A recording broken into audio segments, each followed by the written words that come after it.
Bom dia a todos. Primeiramente é um prazer tê-los aí na nossa segunda webinar. E hoje a gente conta com a participação do Mário Tavernar para a gente falar sobre esse tema que faz parte do nosso cotidiano. Ainda mais acho que para o escritório de advocacia mexendo muito com a parte societária é um tema que deve surgir várias dúvidas aí dos clientes, né, Mário? E na nossa parte das empresas que mexem com a avaliação, também é um tema do nosso dia a dia, né? A gente fala de valor justo desde quando a gente vai iniciar uma empresa, constituir uma empresa, aonde eu vou colocar ali algum imóvel dentro do capital social e eu tenho que valorar, né, esse capital social ao seu valor justo, passando também por operações de dissolução societária, de separação de sócios, entrada de sócios, enfim, mais um tema que o Mário vai poder abordar com maior ênfase aqui e mais também peso também, né, Mário? E também na questão do PPA, né, que foi o nosso último webinar, aonde a gente tem que, quando, né, a aquisição do controle ela é dada através, né, o pagamento é dado através de algum ativo, a gente também, como a gente falou da última vez, a gente tem que fazer a valoração desse ativo ao seu valor justo, né? Então, a contraprestação ao valor justo. Bom, a dinâmica de hoje, a gente está ao vivo e a gente gostaria que vocês participassem com a gente.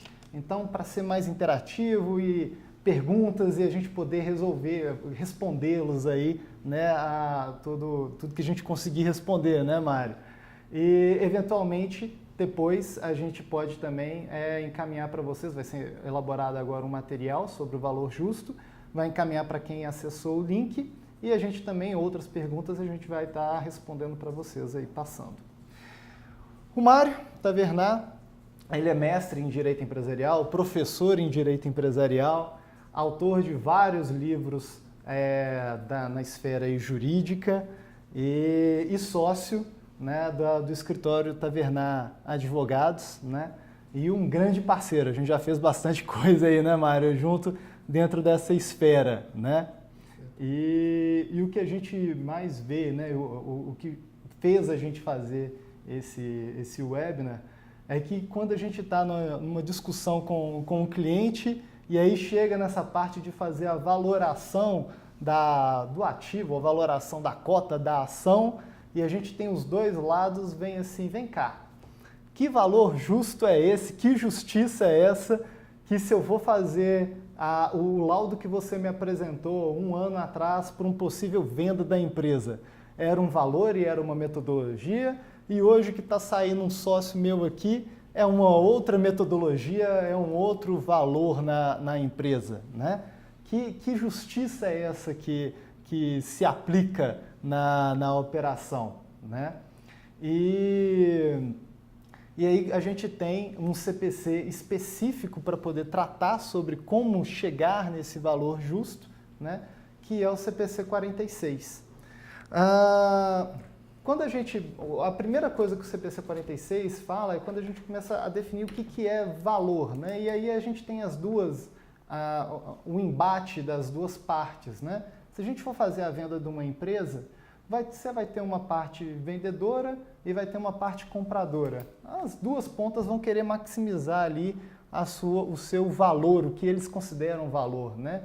A turma até compara, vamos supor que uma grande empresa internacional queira entrar aqui no Brasil, mas ela já tem fábrica com capacidade de escala grande, né? Com capacidade de entrega grande, já tem ali uma certa posição lá fora, mas não tem exposição no Brasil.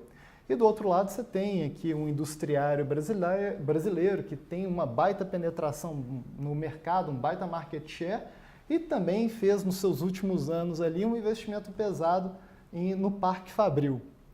Provavelmente para esse empresário brasileiro o valor da empresa vai estar muito atrelado ali no maquinário dele, né? Pô, se eu for vender agora, acabei de investir X milhões no meu maquinário, isso aqui demandou muito tempo, né? E da outra ponta, provavelmente, o investidor ele vai estar, cara, fábrica eu tenho, capacidade de produção eu tenho, se não tiver nenhuma outra questão tributária, né, mas vão superar esse ponto. O que mais vale para mim é a sua marca, é o seu market share, é a sua carteira de clientes, né? E isso vai gerar aquele embate na questão do valor. O CPC 46 ele define o valor justo como sendo o preço recebido pela venda de um ativo ou o preço pago pela transferência de um passivo em uma transação não forçada. Ou seja, a gente considera aí uma transação que não tem aquela urgência de acontecer, né? Uma transação que vem sendo negociada com um certo tempo. E entre partes participantes do mercado, ou seja, são partes que conseguem entender também o que é o valor ali na empresa, né? Dos ativos daquela empresa. E preço é definido como o valor obtido em uma transação no mercado principal ou mais vantajoso. E ele pode ser feito de uma forma observável ou estimado de acordo com algumas técnicas de avaliação. E quando a gente entra dentro de técnicas de avaliação é onde a gente vai abordar o que é o valuation, né? O valuation em si é um conjunto de técnicas que são utilizadas para poder mitigar ou reduzir ali o embate de percepção de valor entre as partes, né? E no CPC 46, ele fala de 3 abordagens para poder definir, para chegar nessas técnicas de avaliação. A primeira abordagem que o CPC 46 fala é a abordagem de mercado. Nessa abordagem de mercado, a gente mostra que o preço do ativo que a gente está colocando ele vai ser dado por transações comparáveis de mercado em empresas idênticas, similares, né? E uma dessas abordagens, né, dentro da abordagem de mercado, uma dessas técnicas que é muito utilizada é a técnica de comparação direta. Essa técnica de comparação direta a gente consegue perceber quando a gente vai fazer avaliação de ativos. E nesses ativos a gente tem, vamos supor, um veículo. Quando a gente vai fazer a venda de um veículo, a primeira tabela que a gente vai olhar é a tabela FIPE. Ou seja, ele está olhando um carro da mesma marca, do mesmo modelo, no mesmo ano, na mesma cor, na mesma região. Ele pega ali o quanto que foi vendido, né, nos últimos meses, faz um múltiplo. E aí, se eu tenho um carro naquela mesma situação, eu infiro que o valor do meu bem é aquele valor que a gente está utilizando ali, vendo na tabela, né, aquele multiplicador. Isso para a empresa é um pouquinho complicado, né, Mário, da gente utilizar. É muito difícil da gente sustentar que existem empresas comparáveis, né? A gente vê várias empresas similares, mas comparáveis ao ponto de ter o mesmo mercado, a mesma margem, a mesma receita, o mesmo drive de valor, é um pouquinho mais difícil. E aí, quando a gente vai para múltiplos, continua dentro dessa abordagem de mercado, a gente tende a fazer, quando é avaliação de empresas, tende a fazer através do método da média dos grupos de comparáveis. É muito parecido com o anterior, porém, quando a gente fala de média de grupo de comparáveis, a gente está falando do setor da empresa. Eu estou fazendo uma avaliação daquelas empresas que participam do mesmo setor da empresa que eu estou avaliando. Estou expurgando dentro desse setor algumas empresas que não são similares, e aí não são, né, tem a diferença entre o comparável e o similar, né? Ou seja, não existe aquela comparação direta, mas os negócios são parecidos, os drivers de valores são bem parecidos. E com base nisso a gente faz o cálculo de alguns múltiplos. Múltiplos EBITDA, múltiplos faturamento, múltiplos lucro, e aí existem vários múltiplos a serem analisados. Essa metodologia é uma metodologia prática, utilizada muitas vezes no caso de venda de empresas, né, Mário?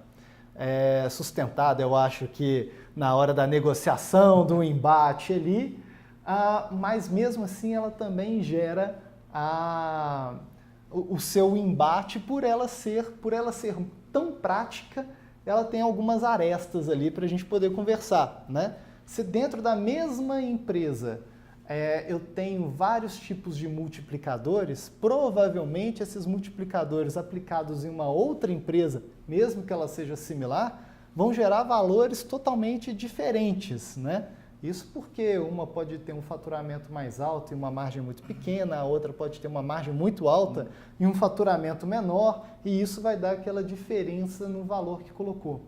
Então faz parte da empresa que está fazendo a avaliação entender qual que é o objetivo da operação e ver qual que é o multiplicador que deve ser utilizado, ou aquele multiplicador que reflete melhor o valor para a operação que está sendo feita. E se é também a abordagem de mercado, a abordagem mais correta, né, Mário, naquela posição. O Mário depois vai passar aqui alguns casos práticos aqui também do dia a dia, né? A gente está fazendo mais uma parte técnica aqui para a gente poder discutir um pouquinho mais profundamente, né, Mário, lá na frente. Na abordagem, outra abordagem que o CPC 46 fala é a abordagem de custo. Nessa abordagem de custo, a primeira técnica que ele apresenta para a gente é a técnica de avaliação a valor contábil. A avaliação a valor contábil nada mais é do que a gente pegar o que está escriturado contabilmente, ou o que está avaliado contabilmente, e fazer ali a diferença dos seus ativos e dos seus passivos, eu vou acabar encontrando o patrimônio líquido da empresa, né? Ou o ativo líquido da empresa, que geralmente é chamado também, né? E eu atribuo que o valor daquela companhia nada mais é do que o valor desse patrimônio líquido. Tem várias contestações também, tem prós e contras como qualquer outra abordagem. E aí cabe também mais um adendo, né, na parte do escritório de avaliação, é que nós como avaliadores, e aí já entrando um pouquinho na minha rotina do dia a dia, e depois quero saber dentro da sua como é que né, Mário? A gente tem que, passando pela parte jurídica, que aí tem os seus aspectos legais do que deve ser feito, como deve ser feito a operação, mas superado isso, a gente tem que avaliar qual que é a melhor abordagem para ser colocado, né? E qual que é a melhor técnica a ser utilizada para espelhar aquele valor, aquele objetivo que a gente quer chegar, o objetivo que as partes querem chegar.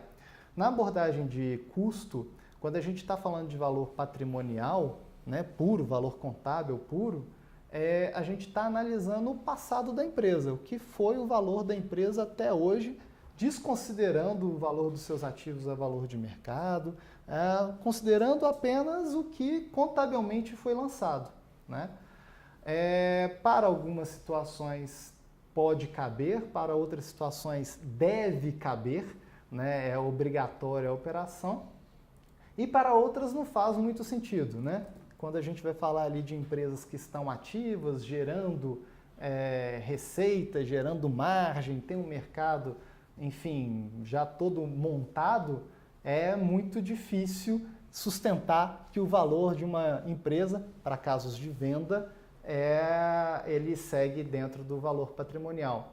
Quando a gente vai para a discussão, e é o que a gente vai colocar aqui na jurisprudência, né, na parte legal, são as discussões que tem são mais acaloradas, quando é uma saída de sócio, quando aí sim cabe a gente discutir se é viável ou não é viável essa utilização desse método.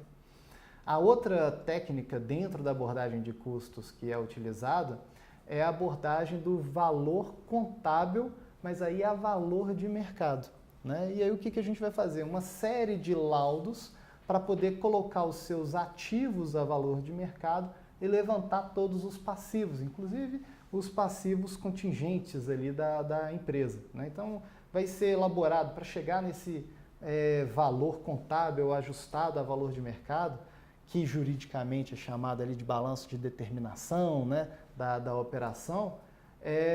A gente vai utilizar um laudo de valor dos ativos monetários da empresa, ou seja, quanto é que vale a carteira daquele cliente? Ele tem ali recebíveis, né, para entrar, quanto é que vale isso? outros ativos não monetários que podem entrar ali, que fazem parte da empresa, intangível, imobilizado. E aí, quando a gente vai falar de imóveis, equipamentos, a gente vai ter que entrar dentro da NBR 14.653, que já tem todas as técnicas também para poder chegar nesse valor. Inclusive o escritório, né, ao invés da gente trabalha muito com esse tipo de laudo. E a outro laudo, e aí, Mário, acho que gostaria também de entender mais um pouquinho, que é o laudo de avaliação de contingências. Antes da gente entrar ali na abordagem de receita, mas o laudo de avaliação de contingências é um laudo que vira e mexe a gente está conversando ali com o advogado, porque ele vai fazer a diligência jurídica da empresa e vai mandar ali todos os processos que a empresa está passando, alguns riscos que a empresa tem, e geralmente é feito a classificação, se é provável, né, improvável. O que a jurisprudência fala? O que eu coloco? Se eu vou fazer um balanço de determinação, uma avaliação da empresa ao seu valor de mercado, o que eu considero dentro do passivo? Eu vou julgar ali só o que é provável, mais provável ou não? Como é que qual que é o seu entendimento aí sobre esse assunto, né? Primeiramente, queria agradecer a oportunidade, Garcia, Investor. É uma satisfação poder participar e também com os ouvintes, né, com as pessoas que estão nos vendo, poder discutir esse tema que é tão interessante e faz realmente parte do nosso dia a dia. Que a gente observa, seja em sala de aula, que a gente observa para lecionar, e seja nos casos práticos aqui do escritório. Então, até antes de responder a sua pergunta, que é super interessante e a margem a vários questionamentos e pontos de vista, quando você me propôs o tema e quando eu vi, e é algo que sempre nos perguntam também, o que é valor justo, né?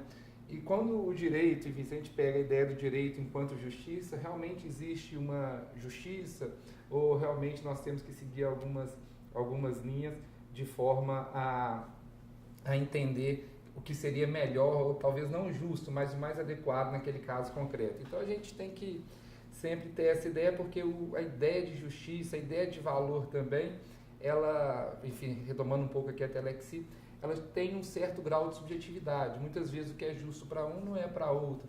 Então, e a mim, desde que comecei a trabalhar com isso, e nós trabalhamos aqui tanto do ponto de vista negocial, que nós somos operações de M&A, como também no litígio, essa questão do valor sempre me incomodou, pelo seguinte, porque se a gente pega valor no direito societário, enfim, tanto no litígio quanto na negociação, valor, ou na verdade preço, é aquilo que alguém se dispõe a pagar. Mas é claro que isso vai ser embasado, vai ter alguma justificativa a partir de laudos, tudo isso. Mas quando eu não esqueço até hoje, quando eu vi o primeiro laudo, e eu vi que o laudo era dado em intervalo. Falava assim, é um valor de X a Y. Eu falei, poxa, mas como que o pessoal não consegue precisar realmente um valor para aquele ativo, para aquela sociedade, para aquelas ações ou aquelas cotas? Então, este é um ponto interessante, que na negociação o que a gente vê, independentemente do que seria valor justo, o valor efetivo é aquilo que é definido pelas partes e que vai ser o preço. Sim. Então, é claro que na negociação o vendedor acha que o ativo vale o máximo possível e o comprador quer, por mais que tenha interesse, por óbvio, mas ele quer deteriorar o preço para pagar o mínimo possível pelo mesmo ativo. Então, essa negociação, essa mesma negociação realmente é uma arte, porque muitas vezes se observa um laudo muito bem fundamentado em uma linha, outras vezes nem tanto, mas o importante é aquela pessoa que vai estar ali e negociando. Já teve um caso nosso que eu vi que houve uma diferença de preço de 40 milhões simplesmente porque se disse, eu não quero assumir tal risco. E isso para mim tem um peso de 40 milhões. E aí a outra parte até falou, poxa, mas você falando desse jeito parece um monge tibetano, como se pedisse 40 milhões seria algo simples. Mas de fato era uma condição posta, independentemente de justificativa, ou se a justificativa era razoável ou não, mas era o que se tinha para aquela situação e o que de fato viabilizou a operação. Então essa questão da negociação é um ponto relevante, mas no fim do dia o que vai determinar é o quanto as partes estão dispostas a pagar e por conseguinte aceitar em decorrência da alienação daquele ativo. E aí a gente passa para um outro ponto, que aí eu vou chegar na resposta, ou pelo menos na opinião quanto à pergunta, que é o seguinte, e aí um outro ponto muito relevante do direito societário que nós temos é quando há o processo de dissolução parcial da sociedade. E falo aqui de dissolução parcial enquanto gênero, porque dissolução parcial é sempre que a sociedade se resolve em relação a um sócio, ou seja, há a saída daquele sócio e a sociedade continua a sua vida de forma regular. E esse sócio que sai, ou esse sócio em processo de saída, ele, claro, objetiva ser remunerado, ou ser indenizado, ou ser pago pelo valor que teria direito enquanto sócio daquela sociedade, pelas participações societárias que detinha. E aí sim a gente começa a entrar numa área um pouco mais tormentosa. Tormentosa em que sentido? Como se avalia isso? Quais são os critérios? O que é justo? O que não é justo? Então aqui nós temos a ideia muitas vezes de preço e muitas vezes a ideia de valor que nem sempre estão relacionadas. Então, por exemplo, a gente fala de valor. Quando a gente trabalha no valor no direito societário, a priori nós temos 4 formas, inclusive, de tratar valor no âmbito societário. Por exemplo, o mais simples, se a gente pega valor nominal. Valor nominal, ele reflete o valor das cotas ou o valor das ações com base no capital social. É algo muito simples. Se eu tenho um capital social de 1.000, tenho 1.000 cotas, com o mesmo valor, o valor nominal de cada uma delas vai ser R$1. Da mesma forma, as ações, ainda que o valor nominal da ação não seja expresso, eu encontro o valor nominal de cada uma delas por essa divisão pura e simples. Então, este é um ponto. Nós temos o outro também, que é um valor relativamente simples, que é o valor de mercado. Em se tratando de companhias abertas, o valor de mercado daquela ação, basta eu ir no mercado, na B3, ver o valor de negociação dela e vou ter o valor de mercado. A abordagem de mercado e a outra valor nominal dentro da abordagem de custo, valor da operação. E daquela até um pouco, e a gente tem uma relação intrínseca com o capital social, que é o valor do capital social. Porque nós vamos ter também, aí que entra um pouco nessa linha, que é a ideia do valor patrimonial. O que seria esse valor patrimonial? Sempre entender o valor patrimonial contábil, aquele dos balanços contábeis que nós sabemos nem sempre reflete a realidade daquela sociedade. Um exemplo simples e clássico, né? Se eu pego um determinado ativo, deprecio ele de acordo com as normas contábeis em determinado tempo, eu vou encontrar, esse valor pode chegar a 0. Será que de fato um veículo, por mais que esteja 20 anos naquela companhia, ele vale 0? Ou determinado imóvel? Então isso não é tão claro. E o valor patrimonial contábil, para nós no direito, sempre foi um número também utilizado. É claro que a jurisprudência de um tempo para cá tem relativizado isso, mas era uma informação relevante. E por isso que muitas vezes, inclusive, a gente sempre conta com a ajuda da Investor lá, que é grande parceiro, para nos ajudar a interpretar essas questões e trazer números para essas incógnitas. E é interessante porque essa ideia do número e dessa preocupação que eu sempre tive da imprecisão é algo até incoerente com a nossa profissão, né? Porque no direito a gente não tem muita... Sempre a interpretação, pensa de um jeito, pensa de outro. Eu adoro falar em sala de aula quando o pessoal pergunta, dou duas opções, qual que é a resposta? Então eu adoro falar que depende. Depende porque dela. No direito muitas vezes depende. Verdade. E essa questão da imprecisão do valor nos gera esse questionamento. Então esse valor patrimonial, que aí é o valor patrimonial a contábil ou o valor patrimonial a valor justo ou valor de saída, que é o que nós vamos ter no Código de Processo Civil, que eu vou mencionar daqui a pouco. E, por fim, também o outro critério trazido de forma expressa pela Lei 6.404, na Lei de Sociedade por Ações, é a ideia de valor econômico. O que é valor econômico? Esse, sim, ele se aproxima mais de transações privadas, transações feitas fora do mercado de valores imobiliários. Por exemplo, em determinada operação, uma sociedade vai ser alienada, o controle de uma sociedade vai ser alienado a outra, qual o valor se utiliza? E aí sim que entra essas questões, esse mérito, essa qualidade, essa justificativa para embasar a negociação. E muitas vezes, como você bem diz, Garcia, isso é feito ou pelo fluxo de caixa ou por múltiplos. Só que também isso traz uma subjetividade. Por exemplo, a gente trabalha com a ideia de fluxo de caixa. Eu estou projetando que aquela sociedade nos próximos 10 anos vai crescer X, aí eu coloco essa taxa na perpetuidade, trago a valor presente para uma taxa de desconto.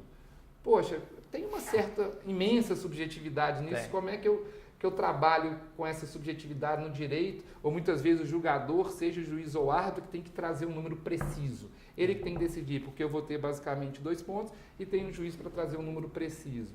Até nessa parte, que aí é a abordagem da receita no CPC 46, né? E aí sim o fluxo de caixa que você está falando que é utilizado. Damodaran, ele até fala que além de toda essa questão do embate das partes, o avaliador também ele está sobre alguma pressão no sentido de alguns... Ele pode colocar algum viés na hora de analisar aquela empresa e aí na hora do fluxo de caixa isso pode interferir na operação. Ele pode... A quantidade de informações que tem hoje no mercado também, isso pode gerar um dificultador também para o avaliador, porque ele pode chegar a pensar em tanta coisa para poder justificar uma premissa de projeção que você tenha, na verdade, um imbróglio de premissas, de fatores que o que era para ser maximizar, igual a gente começou falando, maximizar as partes observáveis da empresa, eu começo a colocar mais coisas que não são tão observáveis assim, né? E aí eu acabo colocando mais margens para discussão dentro daquele laudo, né? E a outra parte que ele coloca também são através da incerteza que esse analista ele pode ter com relação aos números que estão vindo, ao que ele está analisando. E aí fazendo só um adendo também aqui dentro da parte de avaliações, geralmente os escritórios de avaliação, eles tendem a mapear essas 3 situações para poder mitigar ainda o risco da operação. Mas com certeza o laudo nunca é um valor exato. A gente não está falando de ciência exata, né? Na operação. E é interessante porque isso vai responder, em parte, a sua pergunta, porque ela é impossível ser exata, porque você tem julgamentos de quem está fazendo a avaliação. Por exemplo, aí respondendo a questão da contingência, né? Não respondendo, acho que mais problematizando. Então, se a gente pega a contingência, quando a gente está numa operação de M&A, isso é relativamente fácil de ser tratado, porque risco se precifica, incerteza não. Uhum. Então, as partes vão ter, enfim, habilidades e formas de tratar isso. Claro, numa due diligence, você vai analisar os processos, o que está contabilizado ou não. Contabilizado, você tem normas próprias do CPC, você tem que contabilizar o que é possível, provável, enfim, o que realmente tem uma chance de mais de 50% de acontecer. Que também tem a sua subjetividade. Sim. Quem consegue dizer no processo judicial que é mais ou menos 50%? Uhum. E aí menos. Então, numa negociação privada entre as partes, você consegue tratar isso de outra forma. Por exemplo, você vai colocar uma conta garantia, uma escro, você vai colocar alguma situação de indenização, a cláusula de indenização imensa, com todos os procedimentos, se acontecer, isso vai pagar dessa forma, garantido daquela outra forma, vou garantir com a própria ação, ou vou ter um earnout, alguma coisa desse tipo. Mitigar o risco, né? Mitigar o risco e organizar isso, e dar tratamento para isso nos próximos anos, muitas vezes atrelado à prescrição de cada eventual dívida ou processo. Uhum. Mas, por outro lado, imagina, tem um processo cujo valor seja 100 milhões. É claro que o vendedor vai ter, entre aspas, certeza que vai ganhar, e o comprador vai ter uma certeza que o comprador vai perder, entre aspas, para tentar descontar isso do preço. Uhum. Então, essa ideia na negociação, acho que a gente tem instrumentos mais eficazes de tratar essa questão. Mas a gente cai no outro ponto. E no litígio? E quando o juiz, o árbitro, tem que definir de forma precisa qual que é o valor? Seria possível, por exemplo, uma sentença falar, olha, é X, mas se tais processos ou tais riscos vierem a performarem, né? Isso vai ser pago? Será que isso é possível? Enfim, então você traz uma certa dúvida e uma certa dificuldade de realmente, entre aspas, se fazer justiça. Porque imagina se define um preço achando que algo é muito improvável de acontecer e, infelizmente, aquele risco se consolida. Então, o ativo, o valor dele, o valor real, ou entre aspas, não gosto muito da palavra, mas o valor justo, ele tem esse problema. Uhum. Então, aí tem um pouco do trabalho do advogado, porque... Aí eu vou até entrar daqui a pouco em alguns artigos, só para a gente ter clareza do caminho, na preparação, na questão prévia disso. Porque, poxa, em um caso de solução parcial, seja por falecimento, seja por exclusão, seja por dissolução parcial, como eu vou calcular este valor? E aí a questão não tem aqui, na minha opinião, o que é justo e o que é injusto. A gente tem critérios livremente pactuados. Então, a partir do momento que nós temos critérios livremente pactuados, as partes de forma livre, se sujeitaram e concordaram com aquilo. Então, o que a gente tem de maneira muito clara, pacto sunt servanda, o que é. Então, deve-se observar a vontade das partes, porque senão, se as partes não teriam condição de negociar aquilo, será um terceiro que poderia falar em nome delas de forma a dar um tratamento mais justo. Então, esse é um ponto. E é interessante porque aí a lei procura resguardar essa vontade das partes. No momento que no contrato social procura definir exatamente quais seriam os critérios a ser adotados. Então, as partes, a princípio, poderiam livremente pactuar acerca do critério para as hipóteses em que houver a dissolução ou a resolução da sociedade em relação a determinado sócio. Então, este é um ponto. O segundo ponto é que, se o contrato social for omisso, a lei também, e o Código de Processo Civil novo é expresso, mas da mesma forma o Código Civil, procura trazer uma regra para isso. Olha, primeiro, as partes podem livremente, direito disponível, pactuarem naquele sentido. E aí sim é importante. Segundo ponto, se o contrato social ou estatuto for omisso, a lei já sugere uma solução. Então isso, legalmente, de forma literal, é o que nós temos da lei. Só que nós temos um terceiro ponto, que é a jurisprudência muitas vezes ignora ou tem entendimento, seja por princípios, por valores, de forma um pouquinho diferente. E é isso um pouquinho diferente, que é com a ideia de trazer justiça, entre aspas, para aquele caso, isso pode gerar ainda mais injustiça, porque você traz insegurança jurídica. Então, hoje, em qualquer caso escritório, nós vamos entrar, seja com uma exclusão ou com uma dissolução parcial para sair. Qual vai ser o valor exato? Qual vai ser o critério? A gente não consegue, de maneira precisa, entender ou dar segurança para o cliente o que vai prevalecer. E aí eu vou chamar a atenção, só para ler alguns artigos de maneira breve, espero que não fique monótono, enfim, até passando para vocês, só para ilustrar um pouquinho do que eu mencionei. Então, iniciamos pelo artigo 1031 do Código Civil, que trata das sociedades regidas pelo Código Civil, dentre elas, sociedade limitada. Então, por exemplo, no artigo 1031, nós temos que, nos casos em que a sociedade resolver em relação a um sócio, o valor da sua cota, considerada pelo montante efetivamente realizado, liquidar-se-á, salvo disposição contratual em contrário, com base na situação patrimonial da sociedade, a data da resolução verificada em balanço especialmente levantado. E é interessante que esse artigo aqui, isoladamente considerado, ele tratava, para a maior parte da doutrina, da jurisprudência, de valor patrimonial contábil. Nem tinha essa reavaliação para trazer a valor de saída ou a valor justo. Da mesma forma, nós temos o artigo 45 da Lei 6.404, que é a Lei da Sociedade por Ações, que trata tanto da sociedade anônima como da sociedade incomandita por ações. Então, o artigo 45 diz: o reembolso é a operação pela qual, nos casos previstos em lei, a companhia paga aos acionistas dissidentes da deliberação da Assembleia Geral o valor das suas ações.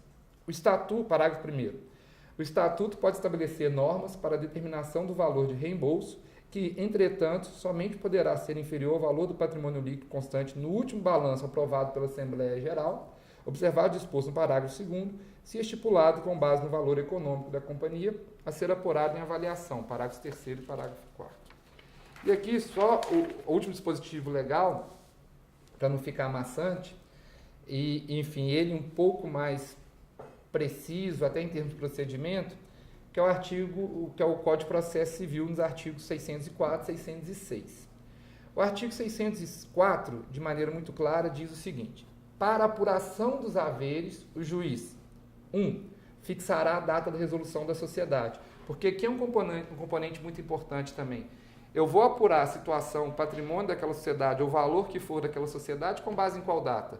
Sabendo que os processos no Brasil são morosos, por exemplo, se inicia em um ano e acaba em 10, eu vou considerar a data que começou o processo, ou que teve uma notificação para dissolução parcial, por exemplo, ou a data do fim do processo que encerrar aquilo.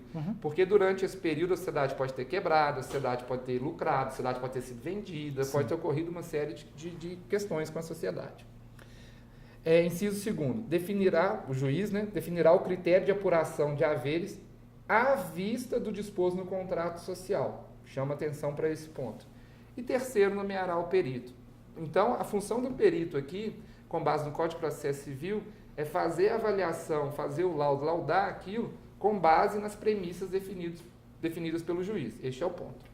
E o artigo 606, concluindo, diz o seguinte: em caso de omissão do contrato social, o juiz definirá como critério de apuração de haveres o valor patrimonial apurado em balanço de determinação, que é exatamente o que você bem disse, tomando-se por referência a data de resolução e avaliando-se bens e direitos do ativo, tangíveis e intangíveis, a preço de saída, além do passivo também a ser apurado de igual forma.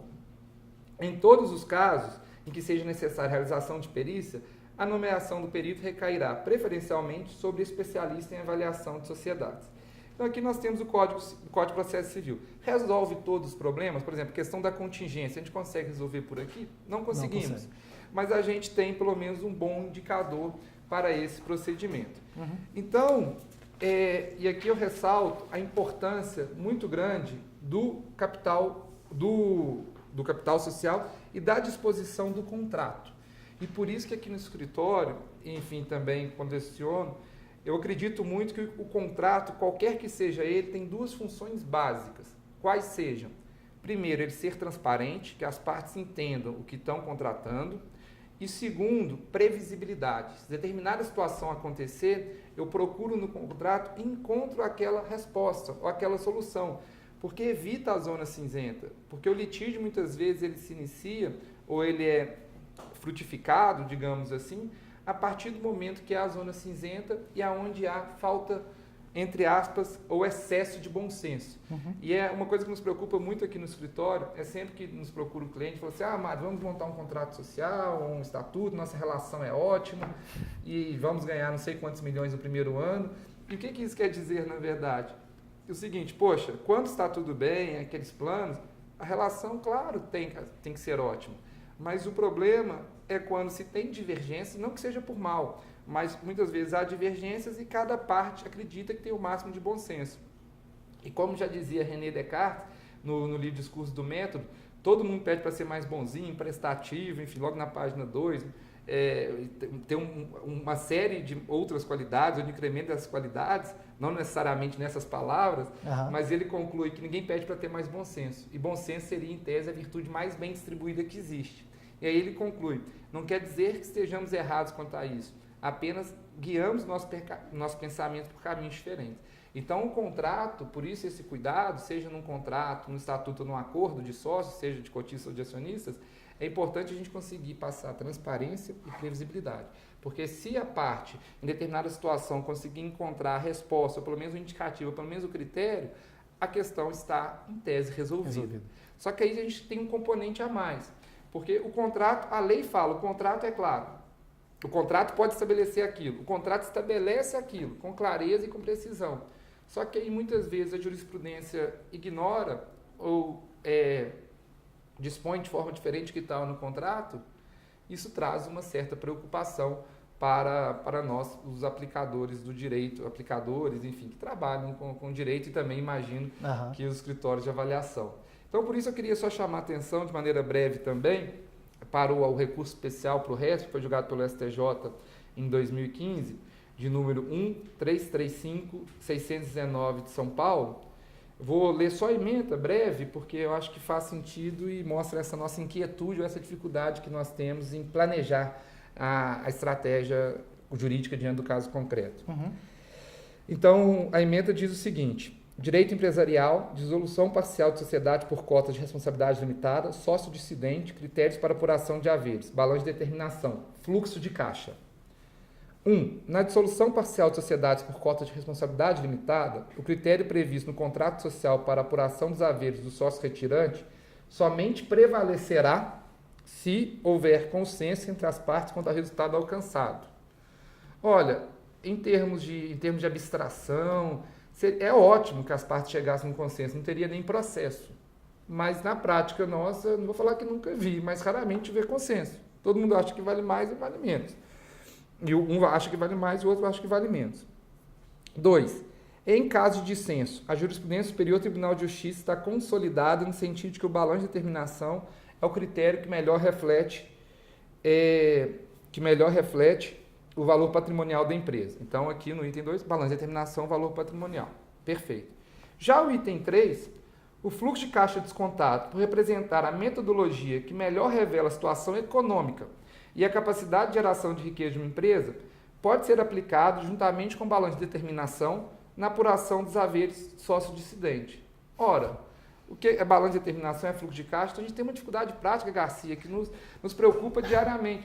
Juntar as duas metodologias, né? Chegar no como. E como que eu chego para um cliente, olha, nós vamos seguir este caminho e possivelmente a ideia, a jurisprudência, a doutrina é nesse sentido, a jurisprudência naquele outro, sendo que você tem espaço para essa subjetividade. Sim. Daqui a 5, 10 anos, qual o juiz que vai julgar ou qual o árbitro que vai julgar? Então esse é um ponto interessante e aqui o que eu acho que é válido, até, enfim, eu acho que valeria entrar um pouquinho, é exatamente um pouco do seguinte: poxa, um sócio está insatisfeito, ou acabou a relação entre eles, quer sair da sociedade naquele momento. Vamos supor, dia 20 de maio de 2019, estou insatisfeito hoje, vou sair. Então, perfeito. Então, estou saindo.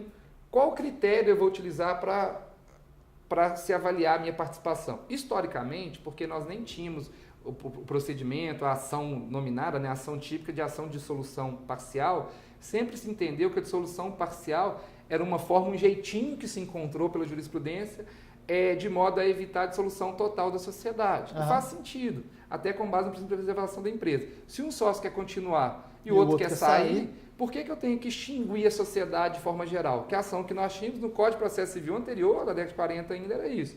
Então, se eu tenho esse sentido, poxa, se ele quer sair e o outro quer continuar, por que extinguir? Não faz sentido. Então, sempre se entendeu que se calculava o valor das cotas daquele que saía como se fosse dissolução total. E aí sim a gente chega no valor patrimonial, a valor de saída, que basicamente era liquidação, apura o ativo, vende, paga o passivo e a pessoa recebe aquilo que teria direito. Então, esse ponto é bem relevante.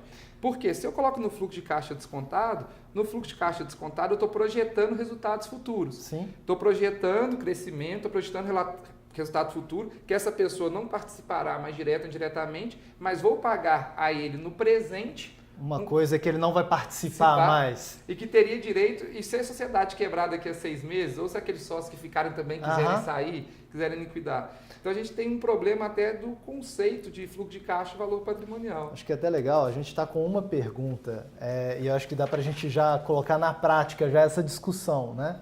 A gente tem uma pergunta seguinte: tem uma empresa de varejo com 2 sócios. O ponto de venda e o nome da empresa são seus diferenciais, porém o imóvel é alugado. Como uma das partes pode comprar a outra neste caso, né? Então estou entendendo o seguinte: a parte que está nos perguntando, né, deve ser a parte que vai continuar, e o que ela está enxergando ali é que o valor da empresa está no nome, no histórico, na capacidade dela de gerar receitas ali na empresa. Do outro lado, eu vou ter o sócio que deve estar falando o seguinte: cara, a gente não tem nenhum patrimônio, nosso imóvel é alugado, né? E aí, onde é que está o valor nessa operação, né? Tem muita discussão, e aí dentro dessa parte, que é o valor do intangível. O balanço de determinação, ele fala que, e ele é considerado, né, um balanço especial, porque ele não vai ser contabilizado, né, mas ele segue todas as regras contábeis ali para a gente chegar no valor patrimonial. E ele fala no balanço de determinação que é um momento onde eu vou até calcular os ativos intangíveis se estes não estiverem já contabilizados dentro da empresa. E aí que entra a parte lá, né? O fundo de comércio, ele é um ativo intangível? Ele é um ativo intangível válido para o sócio que está saindo da sociedade e que não vai gozar mais desses fluxos de caixa futuro da empresa, né? A marca, ela é também um ativo que vai colocar? A gente vai, aí já até respondendo, e eu queria também saber o que você aí nessa parte, nessa longa trajetória, aí, como é que você julgaria nessa parte? Dentro da Investor, a gente vai até fazer um webinar específico sobre o CPC 04, que é o CPC de intangível. Para cada ativo intangível, existe uma abordagem que a gente vai comentar, uma abordagem de avaliação. Então, se eu vou falar de valor do ponto de venda, ou seja, nada mais, eu estou calculando ali a capacidade que aquele ponto já estabelecido tem de gerar clientes, de trazer clientes ali.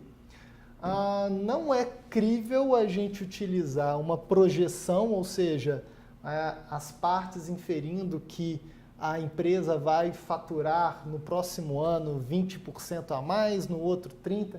A gente até brinca que quando é M&A, existe o efeito da venda, o efeito positivo da venda. Porque a empresa vinha crescendo a 1%, 2% nos últimos 5 anos. No ano que ela vai ser vendida, ela vai crescer 20%, a margem vai aumentar. Acontece de tudo, acontece bastante. Então a gente até brinca, é o efeito.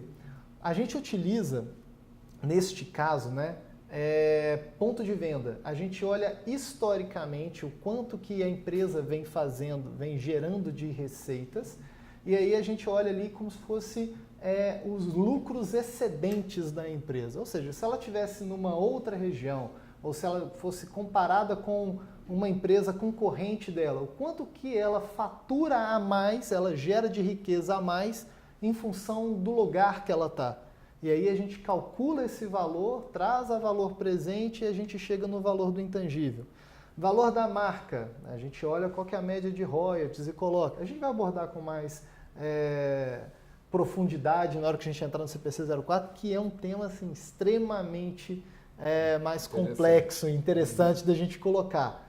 Mas na sua visão, esse caso, como é que o que seria justo, né? Se é uma limitada, uma SA, o que dá para fazer? Acho que estou entendendo aqui que não teve aquele cuidado no momento da formação da empresa de estabelecer, igual você estava comentando, já estabelecendo no contrato social as cláusulas de saída, né? Como é que vai ser feito, né? Garcia, isso é interessante porque essa pergunta até me deixa satisfeito, porque eu respondo da forma que eu falei que gosto de falar em sala. Depende. É interessante porque de fato depende de muitas questões, né? Porque se a gente pega simplesmente o balanço patrimonial, ainda que no balanço não haverá o imóvel, porque é locado, mas haverá outros ativos e outros passivos, é um ponto. Mas é claro também que parece, à primeira vista, injusto, é aquela pessoa que está deixando, vamos supor, um fluxo grande, por mais que o patrimônio seja baixo, talvez a receita, a margem e o lucro seja alto.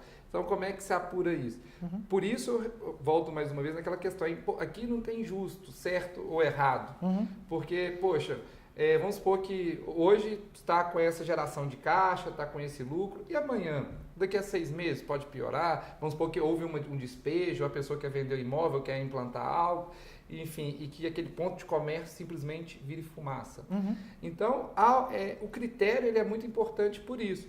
Porque, por exemplo, se tivesse alguma empresa, vamos supor, vai receber por mais 2 anos o valor daquele resultado, a depender de alguma coisa, uma espécie de earn-out, algo assim, mas é muito difícil se definir isso. Por isso que o critério, quando previamente definido, porque depois é muito difícil. E cada um tem sensação de valor que vai guiar os pensamentos por caminhos completamente diferentes, razoáveis ou não. Uhum.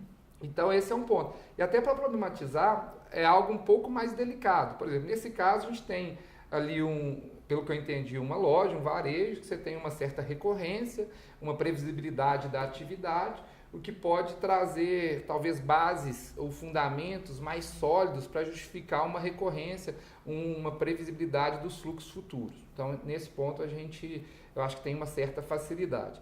Mas vou te dar um outro exemplo, que para mim, que sempre nos aflige aqui, e a dificuldade que nós temos, seja para colocar em acordo de sócios ou para colocar em contratos, estatutos sociais, que é o seguinte: imagine nós dois, Garcia, constituímos uma sociedade de prestação de serviços. Você, se fosse possível, você na área financeira, eu na área jurídica. Então, nós temos sociedade 50-50%. Nós fazemos o contrato, enfim, estabelecemos nossas responsabilidades, basicamente todos os clientes da área financeira, você que captou e você que exerce aquele serviço, aquela atividade. Tem uma relação de confiança muito grande em relação ao seu serviço. E talvez aquelas pessoas, aqueles clientes daquela área, sejam relacionamentos pessoais ou do seu relacionamento pessoal. Do seu família, enfim. E da mesma forma, os outros 50%, que são mais ou menos equivalentes, são em decorrência de acreditar no nosso trabalho, relacionamento pessoal meu e tudo isso. Então, a gente tem uma receita de 100, por exemplo, e aí, mês a mês, 100, e daqui 12 anos, óbvio, 1.200, sendo que 50% da área financeira e 50% da área jurídica. E aí eu pergunto, se você vier a sair, ou eu vier a sair, ou se, enfim, em um cenário um pouco mais catastrófico, um de nós dois vier a faltar, em razão de falecimento, algo assim. Como que eu calculo isso? Porque se eu calculo com base no passado, eu estou sendo injusto, porque 50% da sociedade vai acabar. Porque 50% daquele histórico, como que eu vou pagar algo com base no histórico, sendo que 50%, ela vai diminuir exatamente 50%. E como que eu calculo para o futuro? Se a tendência é que a sociedade que faturava 1.200 por ano vai passar a 600, né? Em razão do trabalho direto da pessoa. Por isso que respondendo o nosso, acho que podemos falar telespectador, né? É exatamente nessa linha. É uma dificuldade, porque tem que ver a dedicação pessoal ou não, se tem relação direta. Porque nesse caso, eu saio da sociedade, como que eu vou poder receber de você qualquer valor? Sim. Porque o que a sociedade vai receber, a geração de caixa futura, é decorrente do seu trabalho. E ela vai, no exato momento da minha saída, perder 50% do faturamento do resultado. E haverá provavelmente, inclusive, um aumento, pelo menos proporcional, do custo. Então, são pontos assim interessantes. E da mesma forma, seria possível um outro questionamento que sempre nos é feito, e, enfim, temos uma zona um pouquinho mais cinzenta também, eu estabelecer num contrato, num estatuto, regras diferentes. Por exemplo, eu poderia trazer um critério de apuração de haveres para o caso de falecimento e, da mesma forma, trazer um critério de apuração de haveres diferente para o caso de exclusão de sócio? Ou, de maneira clara, se um sócio quiser sair, é um critério. Se eu quiser tirar o outro sócio, é outro critério. Será que seria possível com critérios justificáveis? É possível? A princípio, sim. Mas aí é muito a ideia de vai entrar e sempre traz um pouco de dúvidas. Insegurança é enriquecimento sem causa, não é enriquecimento sem causa, enfim, se é razoável ou não. Então você tem uma dificuldade de ter uma previsibilidade na jurisprudência, no julgado. Mas pela lei, se o contrato, em tese, estabeleceu o critério e as partes livremente aceitaram aquilo, não teria porquê. Independente se é uma limitada ou se é uma SA. Se em comum acordo a gente chegou numa decisão que esses critérios é o que vai chegar num valor justo, teoricamente era para ser o acordado e o que a ser seguido numa dissolução, numa resolução societária, né? Exatamente. Nesse caso, né, até da telespectadora, eu gostei do...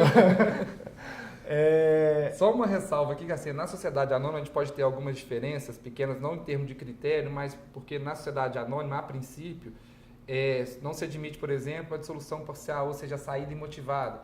Por mais que a jurisprudência hoje, de forma consolidada no STJ, admite em casos de sociedades familiares fechadas.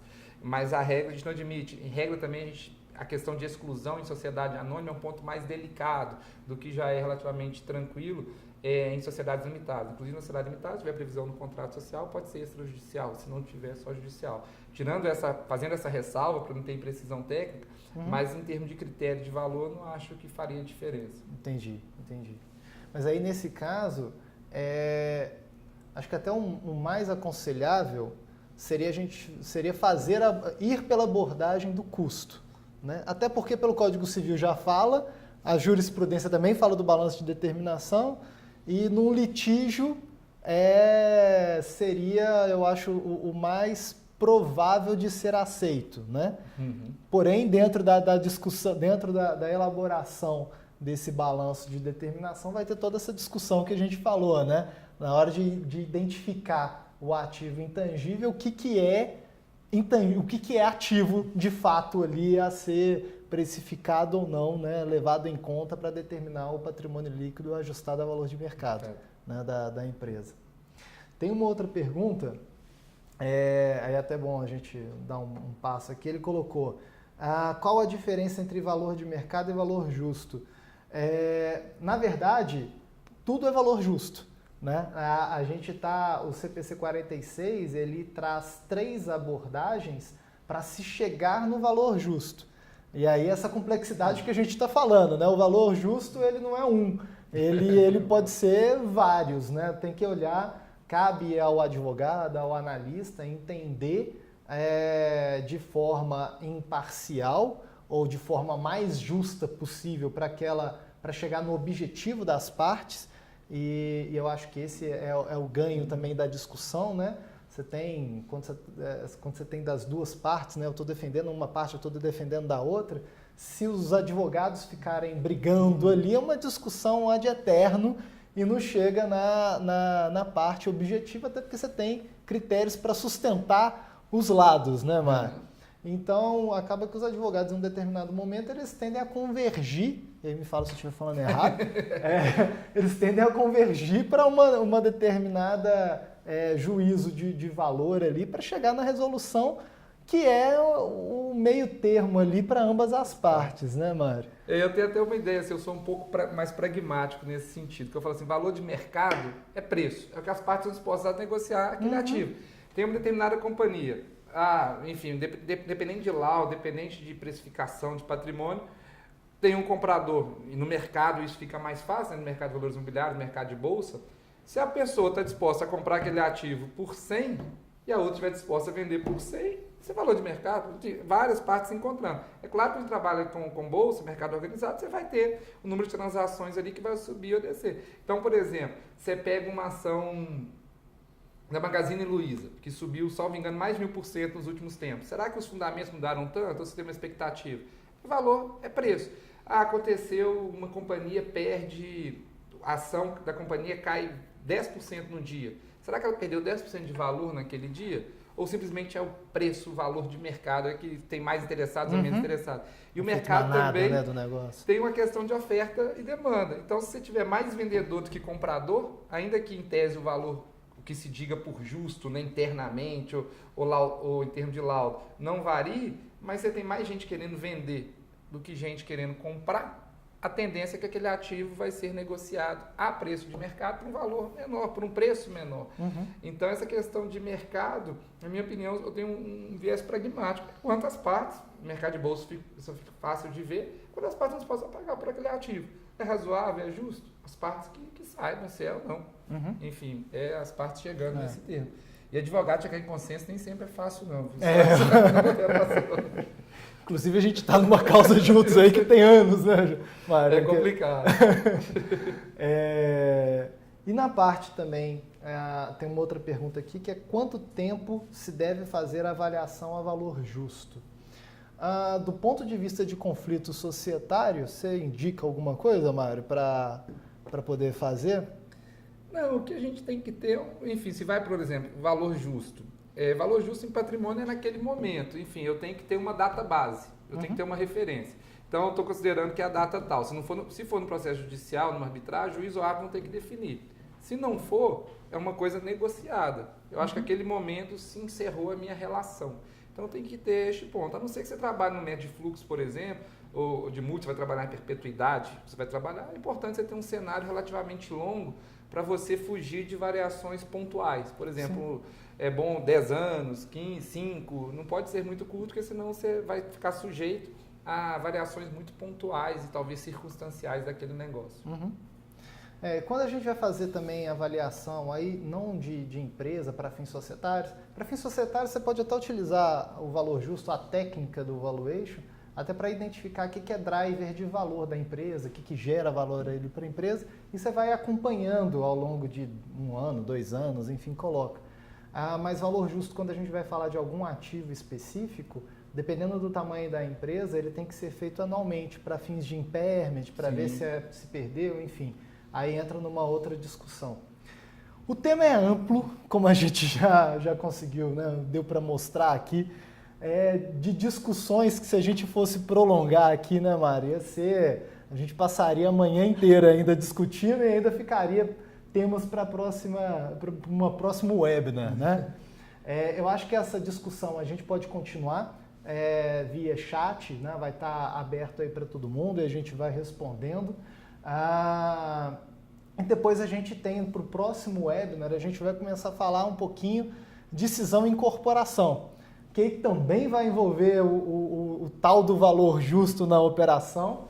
A gente vai contar com o pessoal do Tozini Freire para poder nos dar o suporte jurídico das operações, de como é feito, em qual caso, enfim, trazendo, abrilhantando também, igual o Mário conseguiu abrilhantar mais aqui o nosso webinar, trazendo casos práticos de como é feito, jurisprudências. Mário, agradeço muito, eu acho que foi esclarecedor em alguns pontos e inquietador, acho que em vários. Mas agradeço a sua participação, a sua parceria. Espero poder contá-lo em outros webinars, em próximos webinars. E para vocês, a gente segue com a live, né, em outros webinars. Deixa aberto aqui embaixo o campo para perguntas. E eu e o Mário, a gente vai respondendo. A equipe nossa de marketing também vai encaminhar o material consolidando e falando um pouquinho mais de tudo isso que a gente falou hoje. E também vai organizar as perguntas que vierem para frente para a gente poder responder. Beleza, Rodrigo, eu que agradeço aí pelo convite, queria agradecer muito a oportunidade, todos vocês também que puderam, enfim, tiveram interesse, abriram um tempinho para participar e escutar esse bate-papo, obrigado mesmo. Agradeço muito a Investo pela confiança, pela parceria, aqui também Douglas, Amanda, todo mundo, obrigado, gente. Obrigado, Rodrigo, também Rodrigo Oliveira, também da Investo, grande amigo e parceiro. Muito obrigado mesmo, é uma satisfação. Sempre que precisarem ou que acharem que eu posso contribuir em algo, estou inteiramente à disposição. A gente agradece bastante. Obrigado. Valeu. Obrigado, gente, pela participação. Até o nosso próximo webinar. Tchau.